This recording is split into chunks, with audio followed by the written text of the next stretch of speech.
Meyakinkan bahwa ini adalah bukan penjara. Banyak yang sulit juga. Sedikit kakek nenek ini yang dulu adalah orang-orang hebat. Namun takdir berkata lain. Jadi ketika sudah dewasa dan dia terlantar dan kita mencoba untuk membawa mereka kembali ke rumah, jadi ada penolakan.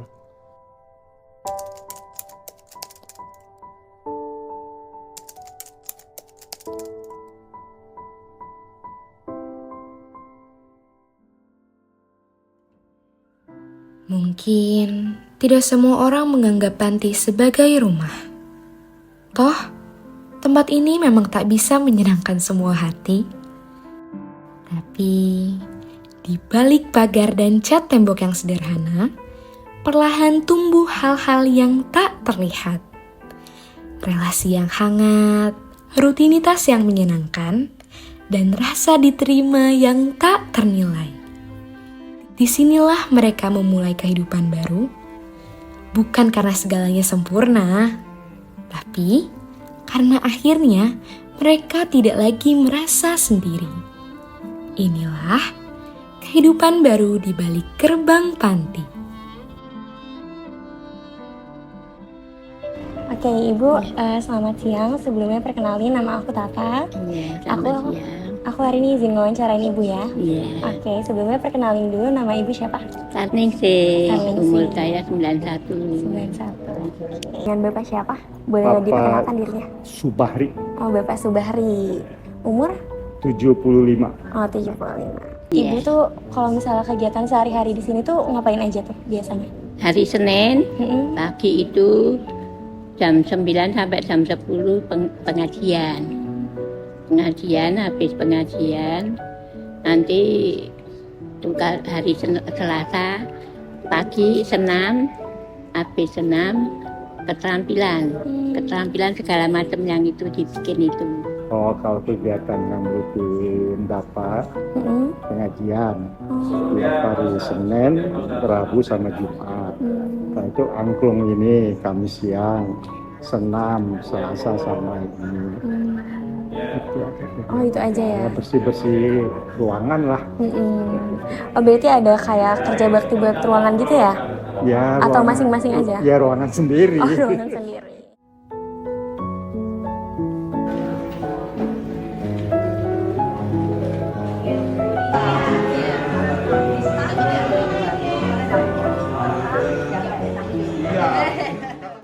Bapak tuh pernah nggak sih selama di sini tuh kayak ngalamin momen yang lucu atau seru sama teman-teman gitu misalnya? Kayak misalnya waktu itu nostalgia tentang waktu zaman muda atau cerita-cerita kayak gitu. Ya ada juga, tapi enggak ini. Soalnya kan macam-macam di sini, macam-macam karakter orang. Palingnya yang teman-teman agak dekat aja, bercanda-canda. Berarti kalau momen yang paling Bapak ingat dari selama sama teman-teman tuh apa aja tuh? Ya kebersamaan. Kebersamaan kayak ini ya, apa namanya, saling ngobrol, Iya, cerita-cerita, ngobrol. bercanda. Saling tukar ini ya, dan saling cerita masa lalu, biasa nostalgia gitu. Nostalgia ya.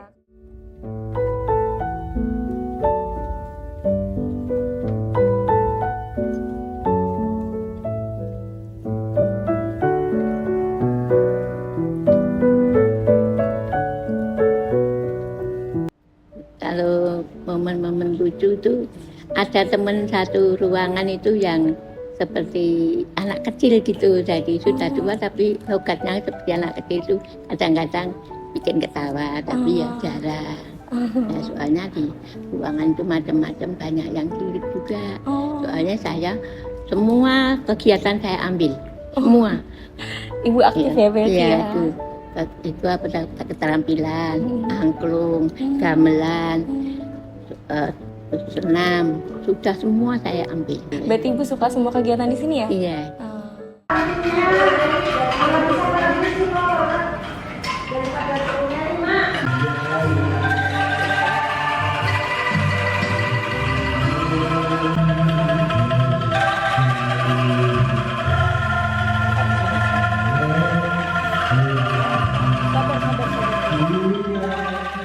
Kalau menurut Ibu sendiri, kira-kira apa sih yang bikin hidup di sini tuh jadi kayak lebih menyenangkan, terus kayak seberapa besar pengaruh kehadiran teman-teman ibu di sini di kehidupan ibu? Saya paling cocok di sini, paling suka banget itu. Cuman saya bisa fokus menghadap Allah. Berarti di sini kegiatan yang paling ibu suka tuh buat mendekatkan diri ke Allah gitu ya? Iya. Yang paling saya cocok itu itu tuh. Kalau menurut Bapak tuh apa sih yang bikin hidup di sini tuh jadi lebih menyenangkan gitu? Hidup di sini menyenangkan itu tergantung kitanya. Kalau kita bisa mensyukuri dimanapun kita ada, alhamdulillah, insya Allah kita akan hidup tenang. Jadi nggak terlalu banyak macam-macam pikiran. Kalau masa lalu, udahlah masa lalu, nggak mungkin kembali kan? Iya benar. Ya kita pikirin udah. Yang penting syukurin apa yang kita dapat. Itu kuncinya. Baru hidup akan tenang. Ini buat pelajaran buat ini nih anak-anak ini ya, yang masih muda-muda.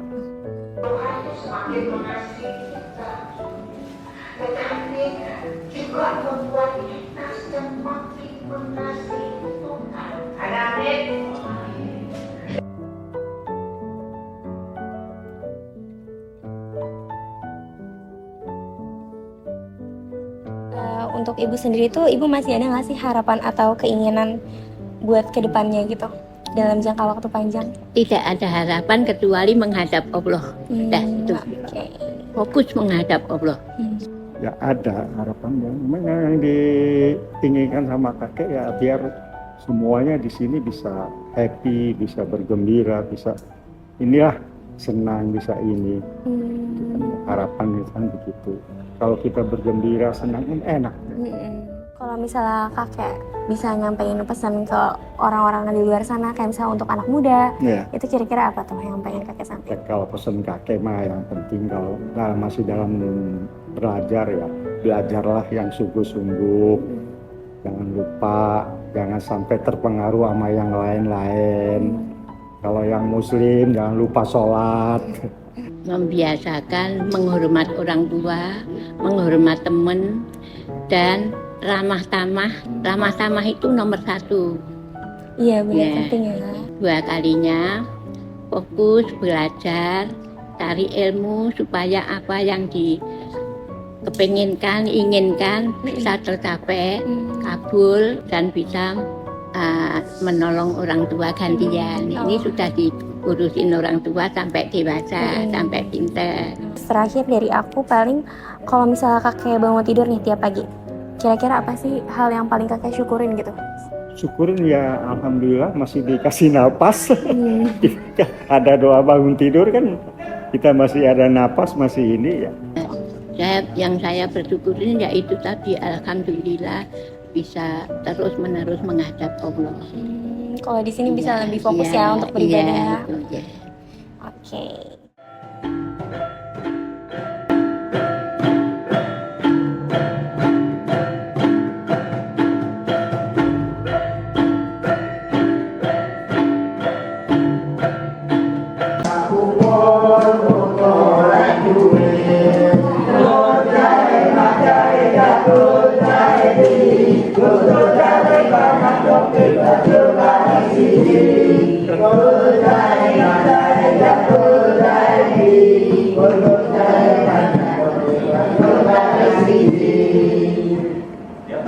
Perkenalkan, nama saya Intan Mutiara Mayori. Di sini peran saya sebagai pendamping sosial. Saya bekerja di sini sudah 4 tahun dari 2021 sampai 2025. Motivasi saya di sini untuk menjadi manusia yang bermanfaat, terutama untuk kakek dan nenek. Jadi tidak hanya mencari penghasilan, tetapi bisa menjadi ladang ibadah saya di sini.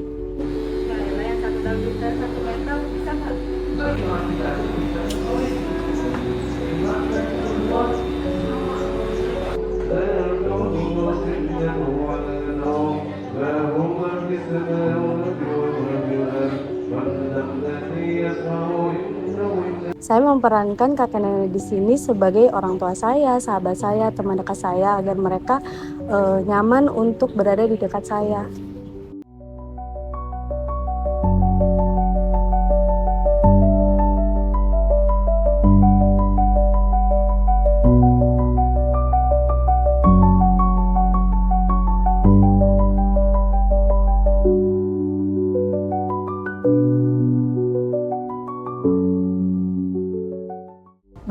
begitu banyak pola hidup mereka yang sangat berubah dari segi kesehatan dan spiritual, jadi lebih tertata, ibadahnya lebih rajin lagi, itu sih.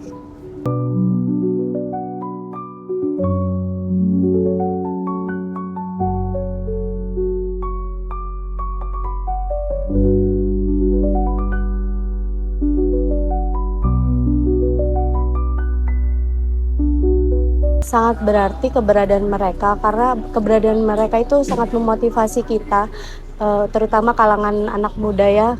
Di usia mereka yang sudah tua, mereka masih semangat dalam menjalankan kehidupannya tanpa anak dan cucu-cucunya, tanpa saudara-saudaranya. Itu sih motivasi saya sebagai anak muda yang melihat keberadaan mereka.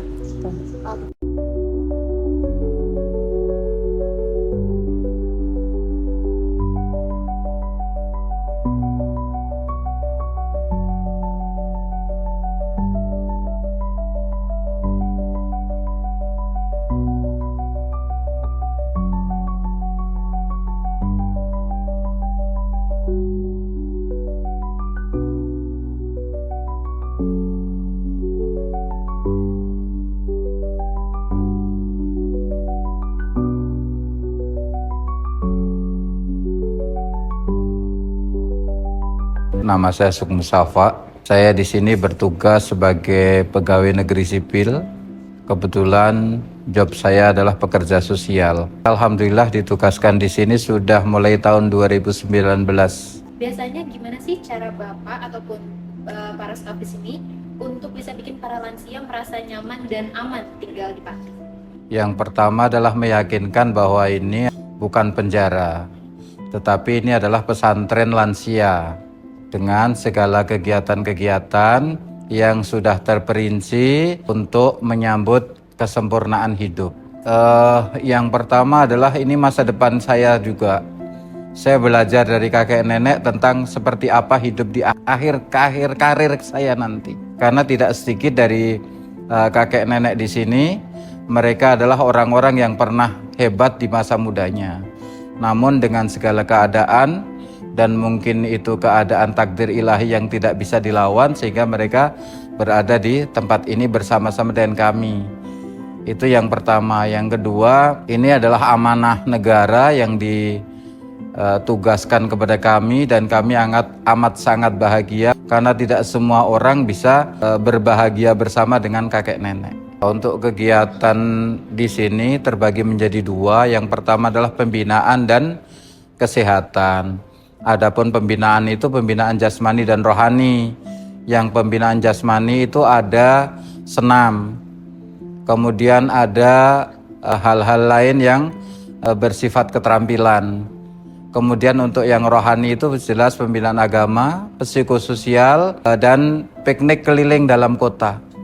Itu yang ada di tempat kami. Kemudian untuk kesehatan, kita memulai semua kegiatan kesehatan mulai dari BPJS, NIK, kemudian kita bekerja sama dengan rumah sakit dan puskesmas untuk kelanjutan daripada kesehatan mereka. Kalau tantangan yang berkesan ini adalah masa depan kita semua ya, termasuk saya. Sehingga saya perlu belajar dari kehidupan kakek nenek yang ada di sini. Kakek nenek di sini mereka juga merasa dihargai, merasa dihormati, sehingga mereka memperlakukan kami sebagaimana anak dan cucu mereka.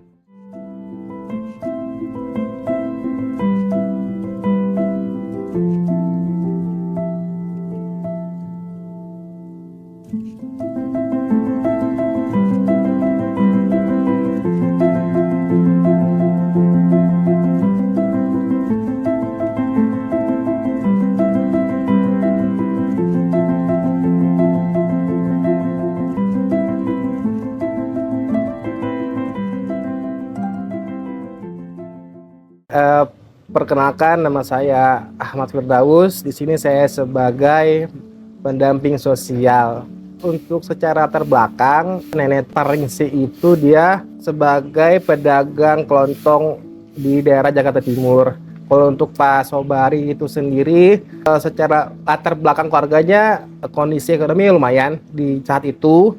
Dia menikah 2 kali, dan kenapa dia bisa jatuh miskin atau uangnya habis, karena uang itu diberikan kepada, kalau bahasa dia tuh biduannya gitu. Jadi dia ada satu biduan yang dia hidupin sampai dibelikan kendaraan, rumah kayak gitu. Makanya harta dia habis di sana. Jadi pas sudah hari tua dia sudah tidak ada lagi tabungan lagi, dan karena sudah putus hubungan dengan keluarga di kampung, jadi ya dia terlantar di Jakarta kayak gitu sih. Jadi untuk alur masuknya kakek nenek di panti ini, semua lansia di panti ini adalah lansia terlantar hasil dari penjaringan di masyarakat atau di jalanan. Jadi secara alur, jadi ada namanya petugas P3S yang tugasnya itu untuk melakukan penjaringan di jalanan dan di lingkungan warga DKI Jakarta. Jadi dari P3S mereka diangkut lalu dimasukkan ke panti sosial Bina Insan, ada 1 dan 2 di daerah Jakarta Barat dan Jakarta Timur. Setelah di sana itu jadi PSB itu adalah panti shelter untuk semua panti. Jadi di sana tuh berbagai macam lah, nggak cuma lansia, ada anak-anak, ada yang lainnya di sana, semua ditampung. Lalu baru dipindahkan ke sesuai dengan klasternya. Yang saya tahu dari catatan tugas PSBI, jadi si kakek nenek ini tuh memang kondisinya dia menyerahkan diri. Jadi dia karena tahu panti, di Jakarta ada panti yang emang penampungan, yang ada panti lansianya dan itu gratis. Mereka menyerahkan diri ke kantor dinas sosial agar mereka tuh masuk ke panti kayak gitu sih. Faktornya tuh ada 2 sebenarnya. Satu ya memang mungkin bahasa gue tuh takdir ya tuh. Terus yang kedua secara kasus tuh banyak banget keluarga tidak menerima kembali si orang tuanya. Harapan kita ke mereka tuh ya jangan lupa nyenggungin aja ke panti sebulan sekali gitu sih. Tapi kalau memang si keluarga itu emang mampu dan bisa untuk kayak menjaga si lansianya, ya kita kembalikan. Karena panti ini bukan panti yang pengurungan misalkan kembali pulang, enggak, boleh banget. Itu karena salah satu tujuan kita melakukan asem itu ya agar si lansia itu kembali ke keluarga. Itu hal yang tujuan kita sebenarnya. Pada akhirnya, memang tak semua orang memandang panti dengan hangat. Namun, bagi mereka yang telah kehilangan arah dan pelukan keluarga, tempat inilah yang menjadi ruang untuk kembali tumbuh. Di sini, hari-hari senja tidak lagi sepi, dan hidup perlahan menemukan maknanya kembali.